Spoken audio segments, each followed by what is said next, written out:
अस्सलाम वालेकुम students, my name is Waheed Ahmed. उम्मीद है आप सब खैरियत से होंगे। प्रीवियस लेक्चर में हमने एक्सरसाइज 1.3 के क्वेश्चंस किए थे और उसको कंप्लीट किया था। आज हम देखते हैं मल्टीप्लिकेशन ऑफ अ मैट्रिक्स। बड़ा इम्पोर्टेंट टॉपिक है और ये जो है इसमें जो मल्टीप्लिकेशन है बड़ी टेक्निकल है। इसमें आपने ये नहीं कि बस ऑर्डर सेम होगा तो आप उनको कर लेंगे।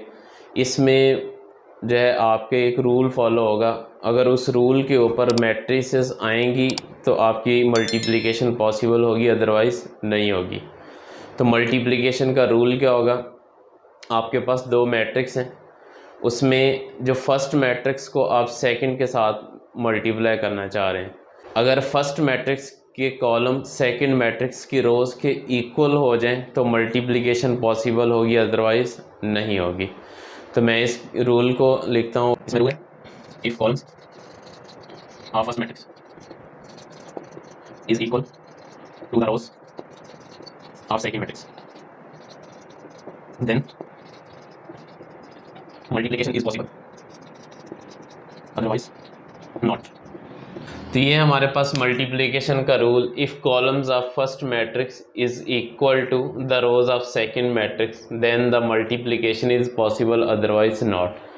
तो इसमें एग्जांपल देखें, एग्जांपल के साथ आपको समझ आ जाएगी। एक मैट्रिक्स ए है हमारे पास 1 2 3 4, एक इसमें कॉलम और बढ़ा इतना। एक और मैट्रिक्स है 1 2 3 4 7 -8। तो ये हमारे पास दो मैट्रिक्स हैं। अब इसमें चेक करें फर्स्ट के कॉलम। हमने क्या कहा था? If columns of first matrix में कॉलम 3 है, इसमें कॉलम चाहिए हमारे पास 3 है। इसमें देखें रोज ऑफ सेकंड मैट्रिक्स, इसमें रोज, और ये भी हमारे पास 3 है। फर्स्ट मैट्रिक्स के कॉलम सेकंड मैट्रिक्स की रोज के इक्वल हो गए हैं तो यहाँ मल्टीप्लिकेशन पॉसिबल होगी। और अगर इस तरह की सिचुएशन नहीं है, जैसे कि आपके पास एक मैट्रिक्स 1 2 है और दूसरी मैट्रिक्स 3 4 -5 6, इस तरह से, तो अब देखें फर्स्ट के कॉलम एक ही है, सेकंड की रोज 2 हैं, 1 इज़ नॉट इक्वल टू 2। तो यहाँ जो है मल्टीप्लिकेशन पॉसिबल नहीं होगी। आप यहाँ इनको मल्टीप्लाई नहीं करेंगे। तो ये तो था चेक करना कि आप इसको मल्टीप्लिकेशन के लिए कौन से मैट्रिक्स जो हैं कंफर्टेबल होंगे, कौन से नहीं हैं। अब मल्टीप्लिकेशन होगी कैसे, अब ये हम देखते हैं।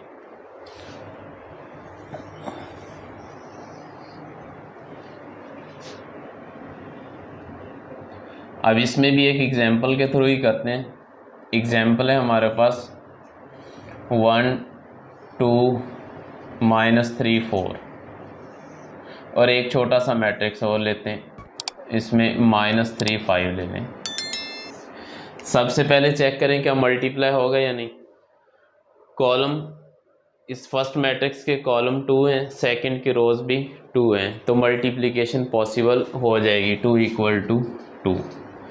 अब हम इनको मल्टीप्लाई करते हैं। मल्टीप्लाई कैसे होगा? फर्स्ट रो को आप फर्स्ट कॉलम के साथ मल्टीप्लाई कर देंगे। फर्स्ट रो को फर्स्ट कॉलम से जब मल्टीप्लाई करेंगे तो क्या आएगा आंसर, चेक कर लेते हैं। 1 × -3, और ये मल्टीप्लिकेशन कोरस्पोंडिंग एंट्रीज के साथ होगी। इसका मतलब फर्स्ट एंट्री फर्स्ट के साथ मल्टीप्लाई होगी, सेकंड वाली एंट्री सेकंड के साथ मल्टीप्लाई होगी। तो इसमें देखें 1 × -3, 1 × -3, एक बार एक्सपेंड करके लिख लें। सेकंड को सेकंड से मल्टीप्लाई करें, 2 × 5। जब सेकंड को सेकंड से मल्टीप्लाई करेंगे तो सेंटर में प्लस का साइन आएगा, 2 × 5। उसके बाद ये मैट्रिक्स क्लोज। अब सेकंड को मल्टीप्लाई करें, सेकंड रो फर्स्ट कॉलम, -3 × -3 +4 × 5। अब इसको सिंप्लीफाई कर लें। 1 × -3 +2 5 = 10, इधर माइनस माइनस प्लस, मल्टीप्लिकेशन में माइनस माइनस प्लस होगा, तो 3 3 = 9 +4 5 = 20। तो फाइनल आंसर हमारे पास आ जाएगा -3 + 10 7 9 + 20, ये हमारे पास 29 आ जाएगी। तो ये मल्टीप्लिकेशन, इस तरह आप इसको मल्टीप्लाई करेंगे किसी भी दो मैट्रिक्स को। अगर हमारे पास यहाँ एक कॉलम और होता तो मल्टीप्लाई आपने कैसे करना था, फर्स्ट रो को फर्स्ट कॉलम से कर दिया, फिर आपने फर्स्ट रो को ही सेकंड कॉलम के साथ करना था। इसी तरह आपने यहाँ थोड़ा सा गैप दे कि यहाँ मैट्रिक्स इनको ड्रॉ करने थे। तो इस तरह के क्वेश्चंस जो आगे हमारे पास एक्सरसाइज 1.4 में आएंगे, तो हम वहाँ देखेंगे इनकी मल्टीप्लिकेशन किस तरह होगी। तो अभी एक्सरसाइज 1.4 देखते हैं और उसके कुछ क्वेश्चंस करते हैं जो कि मल्टीप्लिकेशन से रिलेटेड है।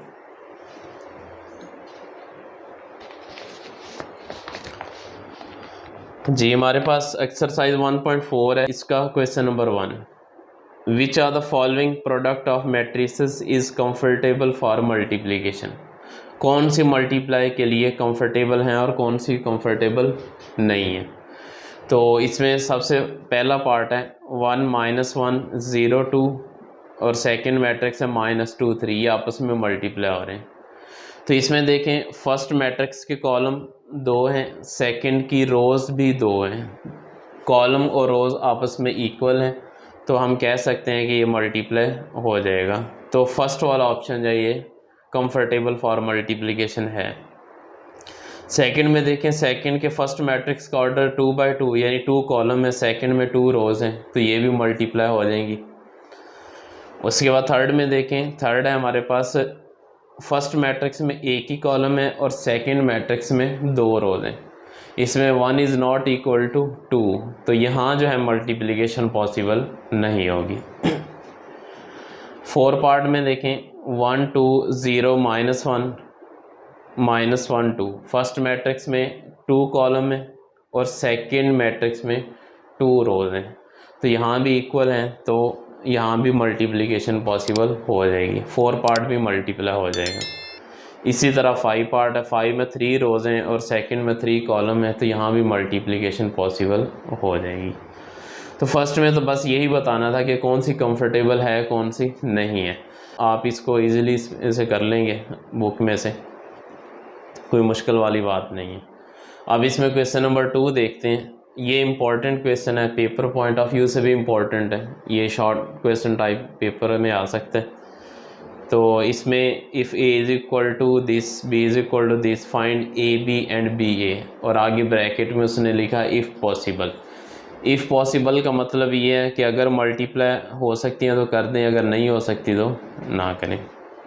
तो क्वेश्चन नंबर 2 देखते हैं इसको। जी, नेक्स्ट क्वेश्चन हमारे पास क्वेश्चन नंबर 2 है, if a is equal to 3 0 -1 2, b is equal to 6 5। Find करना है हमने a b, यानी a मैट्रिक्स को b से मल्टीप्लाई करना है। सेकंड पार्ट में हमने फाइंड करना है b मैट्रिक्स को a से मल्टीप्लाई करना है। इफ़ पॉसिबल, अगर पॉसिबल हुआ तो मल्टीप्लाई करना है, अदरवाइज़ नहीं करना। तो करते हैं इसका पार्ट नंबर 1 देखते हैं। पार्ट नंबर 1, a को b से मल्टीप्लाई करते हैं।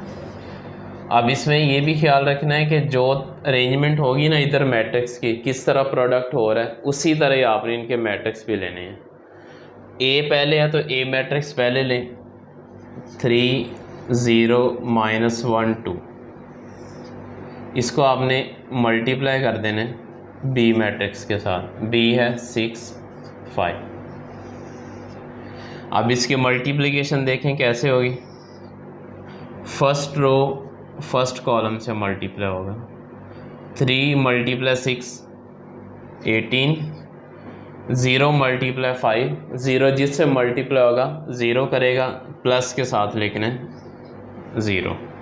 फिर सेकंड रो को फर्स्ट कॉलम के साथ -1 × 6 -6 +2 × 5 10।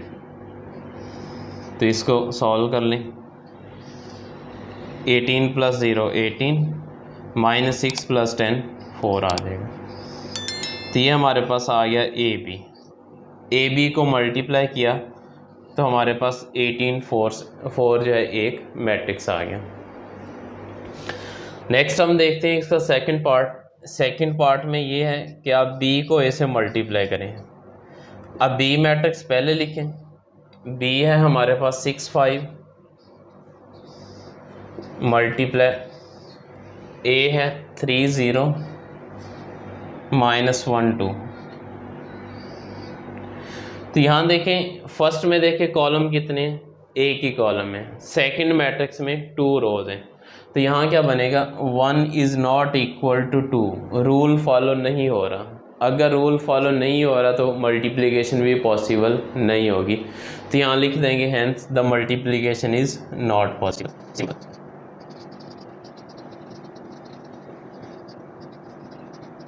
सिंपल लिखना है तो इस तरह लिख दें। अगर आपने थोड़ा सा एक्सप्लेनेशन में लिखना है तो आप लिख देंगे as the columns of first matrix is not equal to the rows of second matrix, that's why the multiplication of matrices या multiplication of A B A जो है इज़ नॉट पॉसिबल।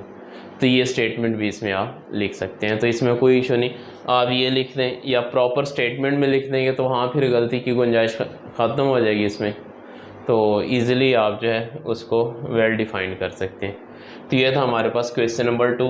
इम्पॉर्टेंट है इसका, ये जो है आपके पास शॉर्ट क्वेश्चन 2 नंबर का पूछ सकता है वो एग्जामिनर पेपर में। तो नेक्स्ट हम देखते हैं इसके क्वेश्चन नंबर 3 को देखते हैं। Find the following product. अब उसने सिंपल का फाइंड द फॉलोइंग प्रोडक्ट आपने मल्टीप्लाई करके देना है। आपके पास उसने ऑप्शंस दिए हुए 1 2 3 4 5 क्वेश्चंस दिए, इनको हमने 1 बाय 1 मल्टीप्लाई करना है। तो इनको देखते हैं कि मल्टीप्लिकेशन किस तरह होगी।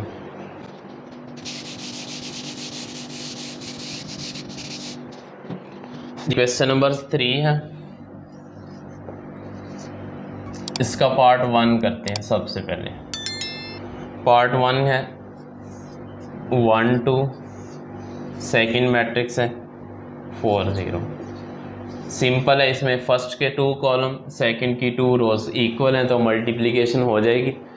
तो क्या होगा, इसमें इस रो को, एक ही रो है एक ही कॉलम, इनसे मल्टीप्लाई करते हैं। 1 इंटू 4 4 प्लस का साइन 2 इंटू 0 0। तो इनको ऐड करेंगे 4 + 0 आंसर 4 ही आ जाएगा। तो नेक्स्ट इसमें है पार्ट 2, वो भी इसी तरह का है। पार्ट 3 भी इसी तरह का है 4। ये नेक्स्ट 3 पार्ट जो हैं बिल्कुल इसी मेथड पे हैं। एक ही इसमें मैट्रिक्स हैं और वैल्यूज़ डिफरेंट है, इनको आप सॉल्व कर लेंगे। क्वेश्चन 5 जो ये इंपॉर्टेंट है, पेपर में भी वो बाज़ औक़ात इस शेप का पूछ लेता है। मे भी हो सकता है यही क्वेश्चन पूछ ले, और हो सकता है इसी से रेलिवेंट पूछ ले, यानी इस तरह के ऑर्डर दे मैट्रिक्स के और आपसे क्वेश्चन पूछ ले। तो पार्ट 5 इसका देखें, ये भी शॉर्ट क्वेश्चन के अकॉर्डिंग इम्पॉर्टेंट क्वेश्चन है। इसमें मैट्रिक्स है हमारे पास 1 2 -3 0 6 -1। इसको हमने मल्टीप्लाई कर देने 4 5 0 -4। तो ये क्या बनेगा, इसका प्रोडक्ट मल्टीप्लाई करके देख लेते हैं। अब करना क्या है, आपने फर्स्ट रो को फर्स्ट कॉलम से मल्टीप्लाई करना है। 1 इंटू 4 4 प्लस 2 इंटू 0 0। अब इसी तरह फर्स्ट रो को सेकंड कॉलम से करना है। फर्स्ट रो को तब तक मल्टीप्लाई करते जाना है जब तक आपके सेकंड मैट्रिक्स के कॉलम पूरे नहीं होते। अगर ये 2 है तो इससे करेंगे, फिर नेक्स्ट है तो उसके साथ भी करेंगे। फर्स्ट रो मल्टीप्लाई होती रहेगी।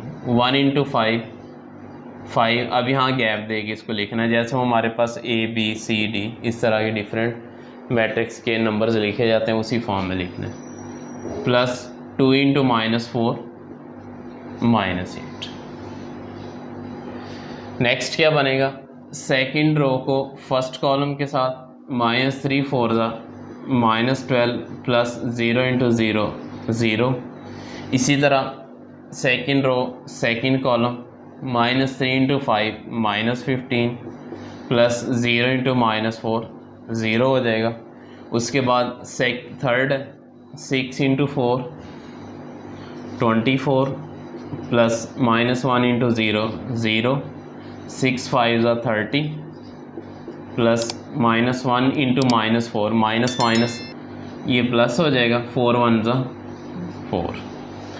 अब इनको सिंप्लीफाई कर लें, सिंप्लीफिकेशन इनकी क्या बनेगी, 4 + 0 4, 5 -8 -3 -12 + 0 -12 -15 24 + 0 24 30 + 4 34।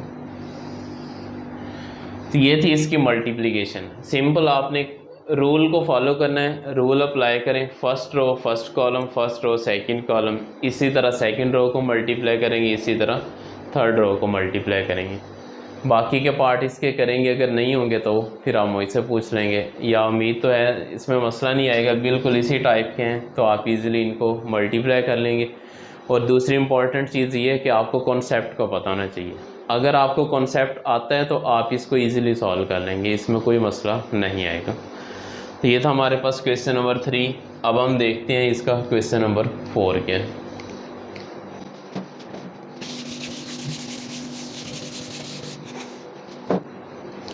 तो क्वेश्चन 4 भी यही है, मल्टीप्लाई द फॉलोइंग मैट्रिसेस। ये मैट्रिक्स गिवन है, इनको उसने कहा है कि मल्टीप्लाई करते हैं, बिल्कुल इसी पैटर्न पे है, सेम है। इसका क्वेश्चन 4 का पार्ट ए, ये भी लास्ट जो हमने 3 का पार्ट 5 किया, बिल्कुल इसी पैटर्न पे है, और सी भी इसी पैटर्न पे है, यानी इनके ऑर्डर ऑफ मैट्रिक्स सेम है। इसी तरह मल्टीप्लिकेशन होगा जैसे हमने इधर किया था।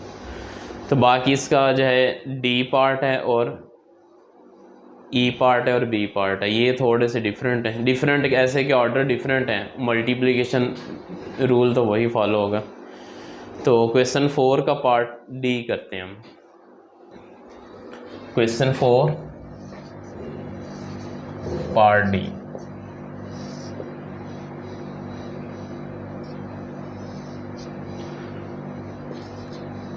एट 5 6 4, इसको मल्टीप्लाई करना है 2 -5/2 -4 4। जी, इसको मल्टीप्लाई करेंगे। इसमें देखें फर्स्ट मैट्रिक्स में 2 कॉलम, सेकंड की 2 रोज़ इक्वल हैं, तो हम इनको मल्टीप्लाई इजीली कर लेंगे। मल्टीप्लिकेशन कैसे होगी, फर्स्ट रो फर्स्ट कॉलम, तो क्या बनेगा हमारे पास 8 2 16 plus 5 × -4 -20। Next first row second column, अब 8 को मल्टीप्लाई करना है -5/2 के साथ। जब इससे मल्टीप्लाई करेंगे तो एक तो इसको ये कि इधर ही लिख लें, इधर ही सिंप्लीफाई कर दें। सेकंड ऑप्शन ये कि आप इसको पेज की थोड़ा सा राइट साइड पे लिखें, 8 × -5/2, इसको सॉल्व करें। सोल्यूशन क्या बनेगा, 2 1 2 2 4 8, 4 × -5 -20। तो जो इसका आंसर आएगा उसको आप यहाँ लिख दें। बस इसी वजह से थोड़ा सा स्टूडेंट को इसमें मसला आता है इस क्वेश्चन में, तो वो इसको फ्रैक्शन को देख के समझता है कि पता नहीं कितना मुश्किल क्वेश्चन है, कि क्या होगा क्या नहीं होगा, पता नहीं होता भी हमसे या नहीं। ट्राई करने से सब कुछ हो जाता है। तो बस ये था कि आप इसको बाहर लिख के सिंप्लीफाई करके उसका आंसर यहाँ लिख लें, तो इसमें कोई इशू नहीं है। उसके बाद प्लस 5 को 4 से मल्टीप्लाई करेंगे तो 20। नेक्स्ट क्या होगा, second row first column, 6 2 12 plus 4 × -4 -16। अब इसी तरह सेकंड रो सेकंड कॉलम, 6 को मल्टीप्लाई करें -5/2 के साथ, इसको भी बाहर निकाल लें। 6 × -5/2, 2 1 2 2 3 6, 3 × -5 -15। अब इसको यहाँ लिख दें, -15 प्लस 4 4 16। तो ये इसकी मल्टीप्लिकेशन होगी। अब इसको सॉल्व कर लें। 16 प्लस माइनस -20, 16 -20 -4, इधर से -20 प्लस 20 0 हो जाएगा। 12 - 16 -4, -15 प्लस 16 1 आ जाएगा। तो ये थी इसकी मल्टीप्लिकेशन, बड़ी आसान सी है, इसमें कुछ भी मुश्किल नहीं है। आप इसके कॉन्सेप्ट को फॉलो करें और इसको मल्टीप्लाई करते जाएं। आसान क्वेश्चन। नेक्स्ट इसी एक पार्ट और देख लेते हैं, बाकी आप लोगों ने खुद करने हैं। इसका बी पार्ट देख लें, क्योंकि ए और सी के पैटर्न पे जो है वो मैंने आपको करवा दी हैं। इसमें ई पार्ट में आप इस यानी मैट्रिक्स ए को फर्स्ट मैट्रिक्स को सेकंड नल मैट्रिक्स से मल्टीप्लाई करेंगे, आंसर हमेशा नल मैट्रिक्स ही आना है। तो इसमें कोई मुश्किल वाली बात नहीं है, इजीली हो जाएगा। एक पार्ट बी में आपको करवाया था, वो देख लें। 4 का बी पार्ट है 1 2 3 4 5 6। इसको मल्टीप्लाई करेंगे 1 2 3 4 -1 1 इसके साथ। तो देखते हैं इसको कैसे करना है मल्टीप्लाई। अब देखें इसमें रोज़ कितने, कॉलम 3, इसकी रोज़ भी 3, तो ये आपस में मल्टीप्लाई हो जाएंगे। तो करेंगे मल्टीप्लाई, कैसे होगा। First row first column 1 × 1 1 plus 2 × 3 6 plus 3 × -1 -3। अब इसी तरह first row second column 1 × 2 2 plus 2 4 8 plus 3 × 1 3। Next क्या होगा, second row first column 4 1 4 plus 5 3 15 plus 6 × -1 -6। Next second row second column 4 2 8 plus 5 4 20 plus 6 × 1 6। तो फाइनल आंसर इसका क्या बनेगा, 1 + 6 7 7 - 3 4 2 + 8 10 10 + 3 13 4 15 19 - 6 13 8 + 20 28 + 6 34। तो ये हमारे पास इसका फाइनल आंसर आ गया। तो इस तरह से मल्टीप्लिकेशन होगी। आप कोई भी दो मैट्रिक्स लें, रूल अप्लाई करें, अगर मल्टीप्लिकेशन पॉसिबल होगी तो आप इस वे से उसको ईज़िली मल्टीप्लाई कर लेंगे, इसमें कोई मसला नहीं। तो ये था हमारे पास क्वेश्चन नंबर 4। तो बाकी पार्ट इसके आप कर लेंगे, कोई मसला होगा तो पूछ लेंगे। उसके बाद क्वेश्चन नंबर 5 है, लेट ए है, बी है, सी है, वेरीफाई वेदर। अब नीचे उसने कुछ रूल्स लिखे हुए हैं, कम्यूटेटिव लॉ, एसोसिएटिव लॉ, उसके बाद distributive law with respect to addition multi and subtraction. तो इन क्वेश्चंस को, क्वेश्चन नंबर 5 और इसमें कौन कौन से रूल अप्लाई हो रहे हैं, इन क्वेश्चंस को इंशाल्लाह हम कल देखेंगे, नेक्स्ट लेक्चर में देखेंगे। तो उम्मीद है आपको समझ आई होगी मल्टीप्लिकेशन की। तो अगर फिर भी समझ नहीं आई तो आप पूछ लेंगे। आज के लिए हम इतना ही रखेंगे, बाकी ये क्वेश्चन 5 जो इसको हम कल देखेंगे। तो अगर किसी को कोई प्रॉब्लम हो तो पूछ ले। अगर आपको वीडियो अच्छी लगी हो तो इसको लाइक कीजिए, शेयर कीजिए, सब्सक्राइब कीजिए, ताकि आने वाला हर स्टूडेंट जो है उस तक ये वीडियो पहुँचे और वो इसको फॉलो कर सके और इस ईज़िली अपने कॉन्सेप्ट को क्लियर कर सके। तो मिलते हैं नेक्स्ट वीडियो में। अल्लाह हाफिज़।